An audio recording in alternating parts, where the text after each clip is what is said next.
Upwork কিন্তু আপনাকে ৩ টা প্রোফাইল ওপেন করতে দেয় বেসিক্যালি এখন। কারণ একটা হচ্ছে আপনার জেনারেল প্রোফাইল যেটা সাধারণত র‍্যাংক করে। পাশাপাশি ২ টা স্পেশালাইজড প্রোফাইল। এখন এই স্পেশালাইজড প্রোফাইলগুলি এমন হতে হবে যেন একটা আরেকটার সাথে রিলেভেন্ট হয়। ফর এক্সাম্পল আপনি যদি ডিজিটাল মার্কেটিং এক্সপার্ট হন বা আপনি ফেসবুক মার্কেটিংয়ের সার্ভিস দেন, তাহলে একটা হবে আপনার জেনারেল প্রোফাইল যেটার মাধ্যমে আপনি পেইড অ্যাডের সার্ভিস দিবেন। আর সেকেন্ড যে ২টা থাকবে সেই ২টাকে আপনি একটা আপনার সোশ্যাল মিডিয়া ম্যানেজমেন্ট যেটা, সেটার সার্ভিসের জন্য রেডি করতে পারেন। আরেকটা আপনি হয়তো ট্র্যাকিংয়ের সার্ভিস দিলেন যেটা ওয়েব অ্যানালিটিক্স, হ্যাঁ? যেহেতু এগুলা একটা আরেকটার সাথে রিলেভেন্ট।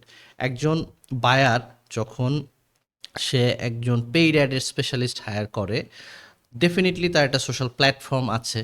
হুম? সে তার নিশ্চয়ই সেই সার্ভিসগুলি দেওয়ার জন্য লোক প্রয়োজন হয়। তো এক্ষেত্রে আপনার যখন ওই স্পেশালাইজড প্রোফাইলগুলি থাকবে, তখন আপনার ক্রস সেল করতে সুবিধা হবে। ফর এক্সাম্পল আপনি পেইড অ্যাডের সার্ভিস দেন, পাশাপাশি আপনি ট্র্যাকিংয়ের সার্ভিসটাও তাকে দিতে পারবেন যদি আপনার স্পেশালাইজড প্রোফাইলটা এভাবে রেডি থাকে। এছাড়া আপনি তাকে সোশ্যাল মিডিয়া ম্যানেজমেন্টের সার্ভিসও অফার করতে পারবেন, যদি এইগুলি একটা আরেকটার সাথে রিলেভেন্ট হয়।